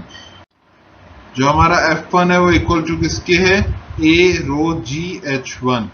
तो हमने उसको कंप्लीट फॉर्म में लिख दिया है. ठीक है, उसी तरह हमारे पास बॉटम सरफेस का भी हम इसी तरह लिखते हैं, AP is equal AP plus A rho G H2. अब हम इनकी नेट फोर्स मालूम करते हैं कि आखिर सिलेंडर के ऊपर ही, सिलेंडर की जो एरिया है उस या सिलेंडर है उस पर ही कितनी फोर्स लग रही है. तो उसमें से हम जो हमारी टॉप फोर्स है उससे माइनस कर देंगे बॉटम फोर्स को, मींस F1 माइनस F2. तो यहां पर हमारे पास नेट फोर्स है. ठीक है, AP plus A rho G H1 minus AP plus A rho G H2. अब A रो G हम इन दोनों को कॉमन ले लेते हैं तो हमारे पास क्या बचता है ये, और हमारा AP और AP ये दोनों आपस में कैंसिल हो जाते हैं क्योंकि प्लस और माइनस होते हैं. तो हमारे पास आखिर में क्या बचता है यहाँ पर, A रो G H हमारा क्या है, H हमारा डिफरेंस है किसका, H2 और H1 का, और ये हमें क्या देता है, हमें सिलेंडर की हाइट देता है जो हमारी क्या है H. यहाँ पर ये बात भी लिखी हुई है, A rho G H1 is upthrust force of liquid on a object immersed in a liquid. ये वो फोर्स है कि जो ऑब्जेक्ट हमने पानी के अंदर डिप किया है, यही फोर्स है कि जो इस ऑब्जेक्ट को अपथ्रस्ट फोर्स है जो उसको वापस ऊपर फेंकेगी. और हमारा जो A और H है means area multiply by H, इसको हम वॉल्यूम भी कह सकते हैं और हम इस तरह भी लिख सकते हैं कि AH rho is equal to volume into rho. We conclude that upthrust force is equal to weight of liquid displaced. Apparent weight is equal to actual weight minus weight of water displaced. Heavy objects easy to lift in water. हमने इससे ये conclude किया कि जो upthrust force object के ऊपर लगती है वो एक्चुअली वही फोर्स होती है कि ऑब्जेक्ट ने जितना वाटर या जितना वाटर का वेट डिस्प्लेस किया है उसके ऊपर उतनी ही अपथ्रस्ट फोर्स लगती है. और जो वेट होता है उस ऑब्जेक्ट का पानी के अंदर, वो वही वेट होता है कि उसके जो एक्चुअल वेट होता है अगर हम उसमें से माइनस करते हैं वो वेट जो इतना उसने पानी डिस्प्लेस किया है, तो हमें क्या मिलता है, हमें उसका अपैरेंट वेट मिलता है. हमने जो ऑब्जेक्ट्स हैवी होते हैं वो अक्सर औकात पानी के अंदर इजीली खुद को लिफ्ट कर सकते हैं. जिस तरह हमारे पास मिसाल है, अगर बड़ा पेट्रोल का सिलेंडर है और वो खाली है, अगर वो हॉलो है तो पानी के अंदर इजीली लिफ्ट कर रहा होता है. और दूसरा हमारे पास क्रोकोडाइल है. क्रोकोडाइल इतना हैवी होता है कि वो जमीन पर स्लोली कदम उठाता है, लेकिन वो पानी के अंदर बहुत आसानी से या बहुत तेजी से स्विम कर सकता है. Buoyancy force. The upward force exerted by water is called buoyant force. ये वो फोर्स होती है जो पानी किसी भी बॉडी को ऊपर पुश करने के लिए लगाता है. जब भी कोई बॉडी पानी के अंदर जाती है तो वो जितना वेट वाटर का डिस्प्लेस करती है, ये फोर्स उसी के बराबर होती है. ये फोर्स उस बॉडी को अपवर्ड डायरेक्शन में पुश करती है. जब भी कोई बॉडी पानी के अंदर होती है तो उसके ऊपर दो फोर्सेस एक्ट कर रही होती है. एक वेट होता है ऑब्जेक्ट का और दूसरा बियॉन्सी फोर्स होती है जो कि अपवर्ड डायरेक्शन में पुश कर रही होती है. जो आपका वेट होता है वो एक फिक्स क्वांटिटी होता है, लेकिन जो बियॉन्ड फोर्स होती है वो वेरी कर रही होती है. अब हम डिस्कस करते हैं हमारे बियॉन्सी फोर्स और वेट के रिलेशन को. तो सबसे पहली पॉइंट हमारे पास है कि जब हमारी बियॉन्सी फोर्स वेट के बराबर होगी, object upper surface will coincide with surface of liquid. Means object की जो अपर सरफेस है वो लिक्विड के साथ कोइंसाइड करेगी, वो लिक्विड की सरफेस के साथ फ्लोट करेगी. सेकंड पॉइंट है जब हमारी बियॉन्सी फोर्स हाफ हो जाती है वेट के, तो हमारा जो ऑब्जेक्ट है वो हाफ पानी में फ्लोट करेगा और हाफ आउटसाइड द वाटर होगा। थर्ड पॉइंट है हमारी, जब हमारी ब्योंसी फोर्स 1/10 हो जाती है वेट के, तो जो ऑब्जेक्ट है हमारा उसका 1/10 वॉल्यूम अंडर द लिक्विड होगा और बाकी वॉल्यूम हमारा बाहर होगा, बाहर की सरफेस पर फ्लोट करेगा। उसी तरह जब हमारे पास ब्योंसी फोर्स 1 × 100 हो जाती है वेट के, तो जो ऑब्जेक्ट का 1% होता है वो पानी के अंदर होता है और बाकी बाहर होता है। फोर्थ पॉइंट इज कि जब हमारा ऑब्जेक्ट की ब्योंसी फोर्स ज़्यादा होती है वेट से, तो उस सूरत में ऑब्जेक्ट बाहर फ्लोट करता है। आप अगर फोर्स लगाकर उसको पुश करके पानी में भी लेकर जाएंगे तो अगेन बाहर आ जाएगा। Consider submarines. पीछे जो हम रिलेशन पढ़कर आ रहे हैं ब्योंसी फोर्स और वेट का, वो हम सबमरीन को डिस्कस करके ज़्यादा आसानी से समझ सकते हैं। सबमरीन्स पानी के ऊपर फ्लोट भी कर सकती हैं और पानी के अंदर डाइव भी कर सकती हैं। वो अपने अंदर एक टैंक रखती हैं जिसके अंदर वो कभी एयर फिल करती हैं जब उन्हें ऊपर सतह पर फ्लोट करना होता है, और कभी वाटर फिल करती हैं ताकि वो पानी में नीचे फ्लोट कर सकें या पानी में नीचे डाइव कर सकें।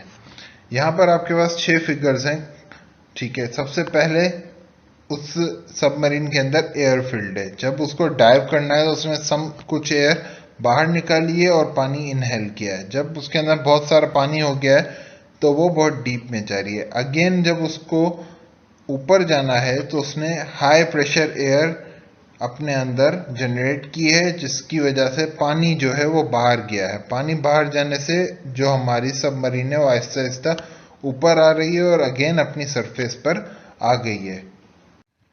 तो उससे हम ये कंसीडर कर सकते हैं कि जैसे ही ब्योंसी फोर्स हमारी ज़्यादा है तो सरफेस पर हमारी सबमरीन फ्लोट कर रही है, लेकिन अगर हमारी ब्योंसी फोर्स कम होती जाती है या वेट हमारा ज़्यादा होता जाता है तो सबमरीन डीप में डाइव करना स्टार्ट हो जाती है। Example 10.5. An iceberg having volume of 2060 cm3 floats in a seawater with a portion of 224 cm3 above the surface of water. Density of seawater is 1.03 ग्राम पर centimetre cube. Calculate density of ice. अब हमारे पास data में क्या क्या चीज़ें given है. हमें volume of iceberg given है, ठीक है, यहाँ पर. उसके बाद हमें कैलकुलेट क्या करना है, हमें वॉल्यूम ऑफ आइसबर्ग पानी के अंदर कितना वॉल्यूम होगा.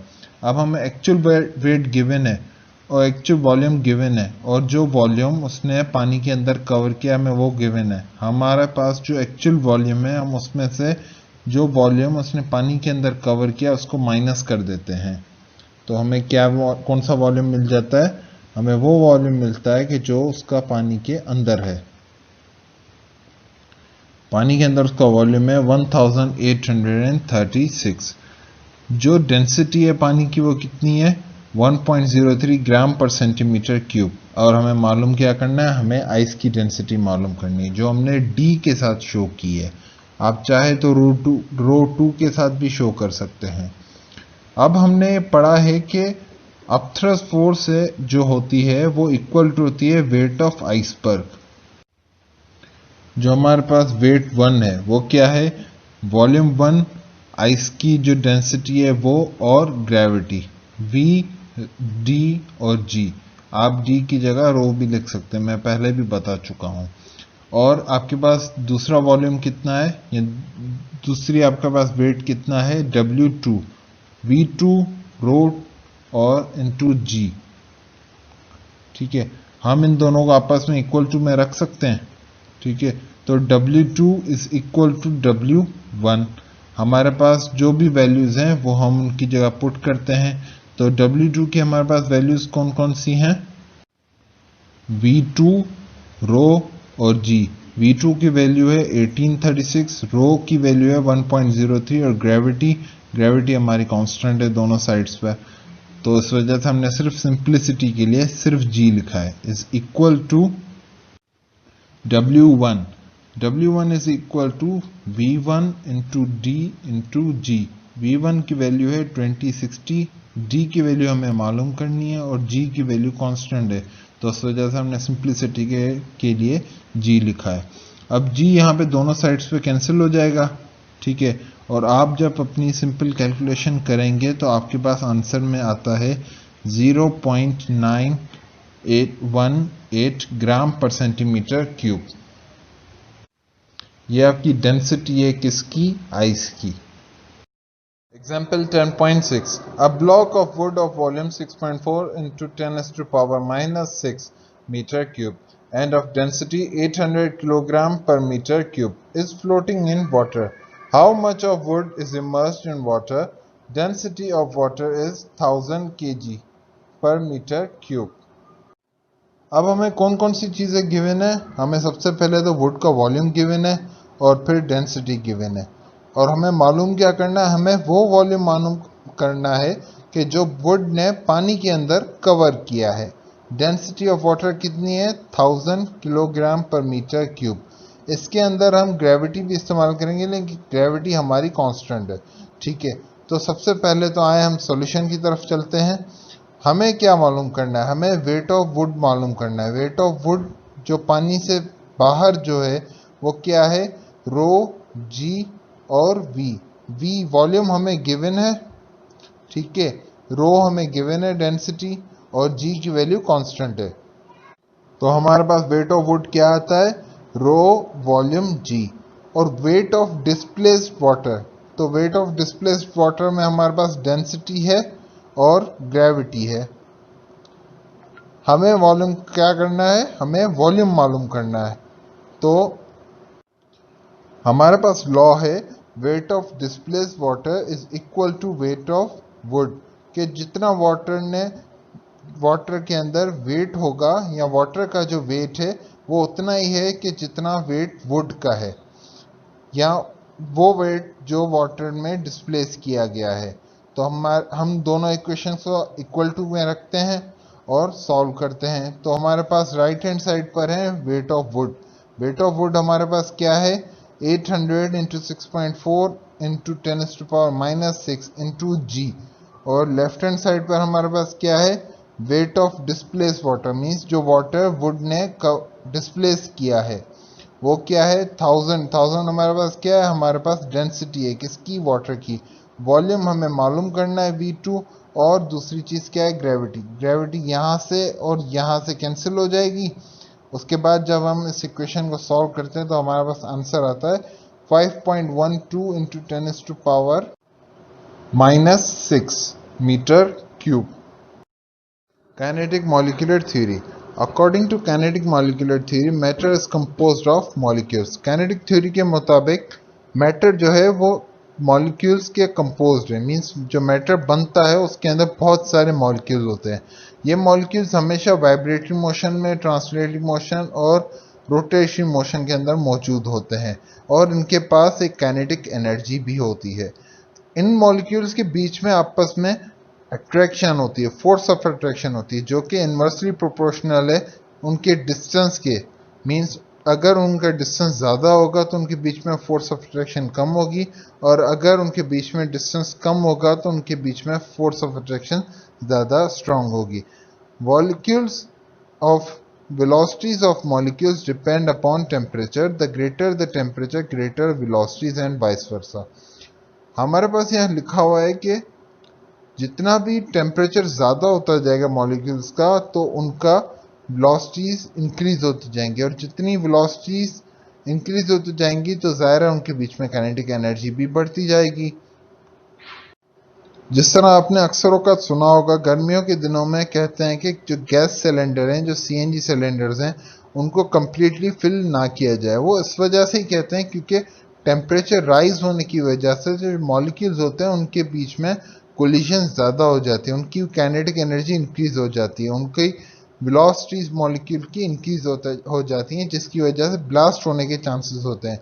तो इसी वजह से ही कहते हैं कि गर्मियों के दिनों में टेम्परेचर राइज होने की वजह से आप सिलेंडर को कम्प्लीटली गैस से फिल ना करें, उसमें कुछ एम्प्टी स्पेस रखें। Surface tension. Surface tension is the tendency of liquid surfaces to shrink into minimum surface area possible. ये एबिलिटी होती है जो लिक्विड्स के अंदर देखी जाती है, जिसकी वजह से वो कम से कम सरफेस एरिया कवर करते हैं। आपने अमूमन देखा होगा कि जब टेबल के ऊपर पानी पड़ा होता है तो वो कुछ ऐसा सर्कुलर होता है, जिसकी वजह से वो कम एरिया सरफेस में कवर करता है। आप इस फिगर को कंसीडर करें। Molecules lying on the other side tend to pull away the molecules lying on the other side. ये जो दोनों साइड्स पे मॉलिक्यूल हैं ये एक दूसरे को आपस की तरफ अट्रैक्ट करते हैं, जिसकी वजह से ये एरिया डिक्रीज करते हैं और टेंशन क्रिएट करते हैं। इसको कहते हैं कि ये फोर्स होती है जिसकी वजह से जो वॉल्यूम होता है, जो यहाँ जो एरिया होता है लिक्विड का, वो कम कवर करता है। Defined as force per unit length acting on either sides of the imaginary line. ये वो फोर्स होती है जो इमेजिनरी लाइन है, ये हमारी A to B imaginary line है, ये दोनों साइड्स पे फोर्सेस जो वर्क कर रही होती हैं, हम इन फोर्सेस को सरफेस टेंशन कहते हैं। Force direction is tangential to the surface and perpendicular to imaginary line. Surface tension is equal to force divided by L length. इस पेज पर हमारे पास कुछ एग्जांपल्स हैं सरफेस टेंशन की। यहाँ पर आप देख रहे हैं कि एक ड्रॉप है वाटर का जो एक सरफेस पर पड़ा है, लेकिन ये देखें कि ये सर्कुलर शेप है, थोड़ा ये राउंड शेप है। इधर ड्रॉप एक लीफ के ऊपर पड़ा हुआ है, लीफ है या स्टीम है उसके ऊपर है, लेकिन यहाँ पर भी वाटर का ड्रॉप राउंड है, बिल्कुल फ्लैट सरफेस पर नहीं है। सिमिलर केसेस यहाँ पर भी हैं। फ्लूइड फ्रिक्शन और viscosity, the property by which fluid tends to oppose relative motion between its different layers is called viscosity. Viscosity और फ्लूइड फ्रिक्शन, एक्चुअली जब लिक्विड मूव कर रहा होता है तो उसके बीच में कुछ लेयर्स होते हैं, जैसे आप यहाँ पर फिगर के अंदर देख सकते हैं कि यहाँ पर कुछ लेयर्स हैं। ये लेयर्स जिस तरह एक दूसरे के ऊपर स्लाइड करती जाती हैं, तो जैसे अपर लेयर होती है उसको लोअर लेयर अपनी तरफ अट्रैक्ट करती है या उसका मोशन को रिटार्ड करती है, उसको स्लो करती है। जो अपर लेयर होती है उसकी स्पीड ज़्यादा होती है बनस्बत लोअर लेयर से। यहाँ पर भी आप फिगर में देख रहे हैं कि यहाँ वेलोसिटीज हैं, ये ब्लू लाइन से आपको वेलोसिटी शो हो रही है, ठीक है। जो अपर लेयर है उसकी वेलोसिटी सबसे ज़्यादा है और फिर आहिस्ता आहिस्ता वेलोसिटीज कम होती जा रही हैं। उसी तरह हमारे पास शहद है, हमारे पास वाटर है, शराब, स्पिरिट, इन सब की जो फ्लो मोशन की वेलोसिटीज हैं वो सब की डिफरेंट है। अगर आप एक इंजन ऑयल को ज़मीन पे फेंकें या उसकी जगह पानी को फेंकें, पानी ज़्यादा स्पीड से जाएगा बनस्बत एक इंजन ऑयल के। दूसरी बात, अगर आप उसका टेम्परेचर राइज कर देते हैं लिक्विड का तो उसके अंदर विस्कोसिटी डिक्रीज हो जाती है, लेकिन आप उसी के साथ उसका टेम्परेचर अगर डिक्रीज करेंगे तो उसकी विस्कोसिटी इंक्रीज हो जाएगी। आप ये फिगर कंसीडर करें, इनमें से कोई भी लेयर अगर हम लेते हैं तो हम उसके बारे में या हम उसके ऊपर जो फोर्स लग रही है हम उसको किस तरह कैलकुलेट करेंगे, इस स्लाइड पर हम उसके बारे में डिस्कस करने वाले हैं। Consider any layer lying at a distance x from the stationary surface. कोई भी लेयर लें जो एक x डिस्टेंस पर लाई करती है। A be the area moving with velocity v. It is found that backward dragging force F at any layer is found to vary as, हम इसमें जो फोर्स लेयर्स पर लग रही है या जो फोर्स हमने जो लेयर सिलेक्ट की है उस पर जो फोर्स लग रही है उसमें उसको हम कैलकुलेट करेंगे with the help of area, velocity and the distance between layers. तो आए हम उसको सॉल्व करते हैं। सबसे पहली बात हमारे पास है कि जितना ज़्यादा एरिया होगा उतनी ज़्यादा फोर्स रिक्वायर्ड है, means they both are directly proportional. और जिस तरह हम फोर्स बढ़ाते जाएंगे तो हमारी वेलोसिटी बढ़ती जाएगी। So velocity and force they both are directly proportional. लेकिन अगर डिस्टेंस बढ़ जाता है तो हमारी फोर्स कम हो जाती है उनके बीच में। So it is inversely proportional. तो अगर हम प्रोपोर्शनलिटी के साइन को ख़त्म करते हैं तो हम इक्वल टू लगाएंगे, इक्वल टू के साथ हमें एक कांस्टेंट मल्टीप्लाई करना होगा। यहाँ पर ये जो constant similar to n sign है, ये हमारा कोएफिशिएंट ऑफ विस्कोसिटी है। ये नेचर पर डिपेंड करता है, कोई भी जो भी लिक्विड हमने लिया है उसकी नेचर पर।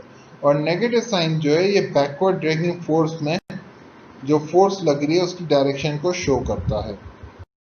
The unit of viscosity is poise. The coefficient of viscosity is said to be 1 poise if the backward dragging force required to maintain a relative velocity of 1 meter per second between two layers of each of area 1 meter square and separated by a distance of 1 meter is 1 Newton. ये बोल रहा है हम coefficient of viscosity को उस सूरत में 1 पोइस कहेंगे कि जब बैकवर्ड ड्रैगिंग फोर्स जो कि रिलेटिव मोशन को 1 मीटर पर सेकंड रख सके, उन लेयर्स के बीच में जो एरिया है वो 1 मीटर स्क्वायर हो और उनके बीच में डिस्टेंस है वो 1 मीटर हो। तो हम और जो हमारी फोर्स है जो रिलेटिव मोशन को या रिलेटिव वेलोसिटी को 1 मीटर पर सेकंड रखे वो 1 न्यूटन हो, उस सूरत में हम कोएफिशिएंट ऑफ विस्कोसिटी को 1 पोइस कहते हैं। Another unit of coefficient of viscosity is centipoise.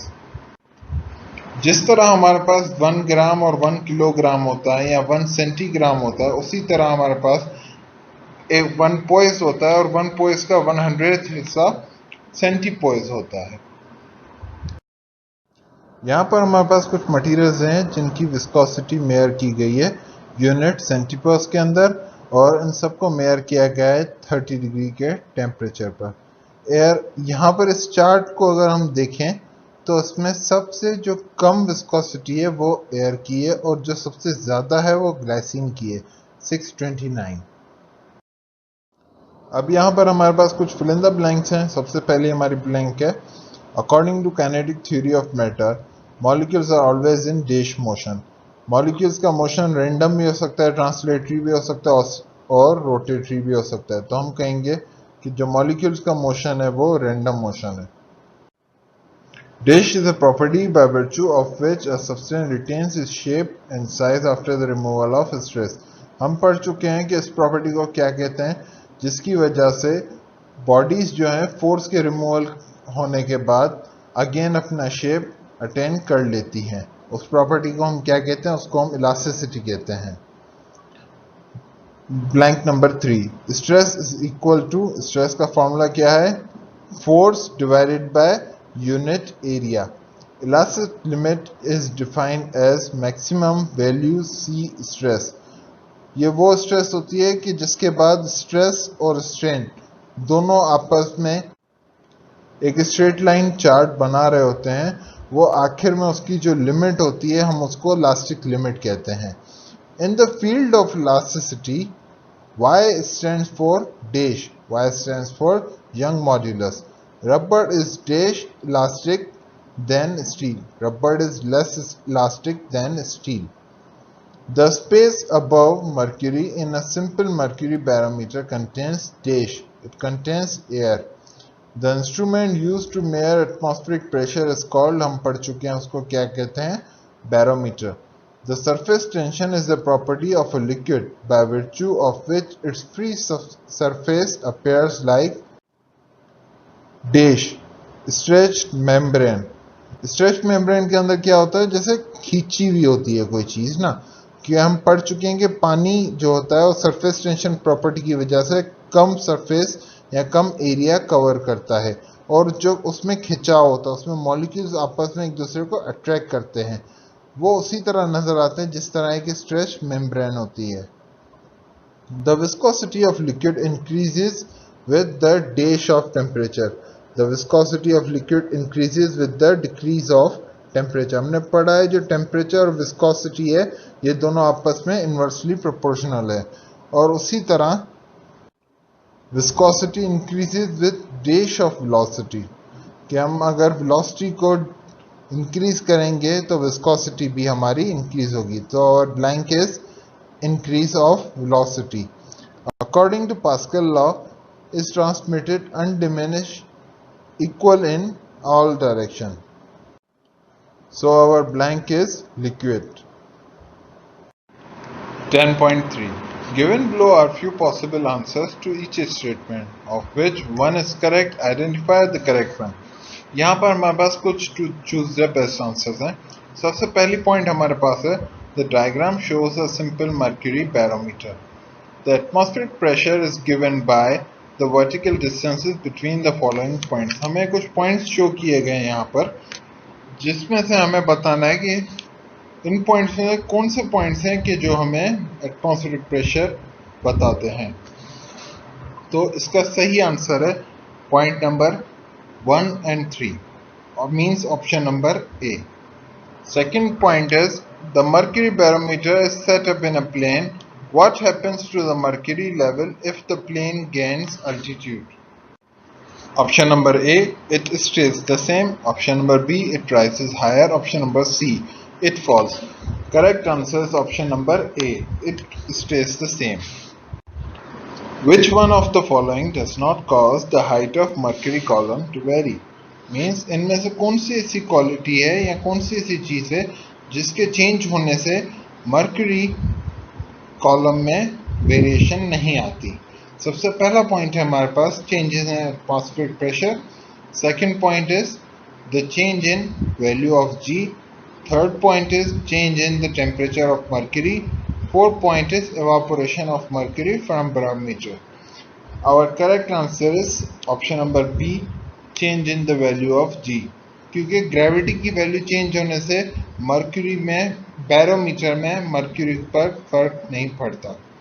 Elasticity of material depends upon dash. Option number A temperature. Option number B size. Option number C nature.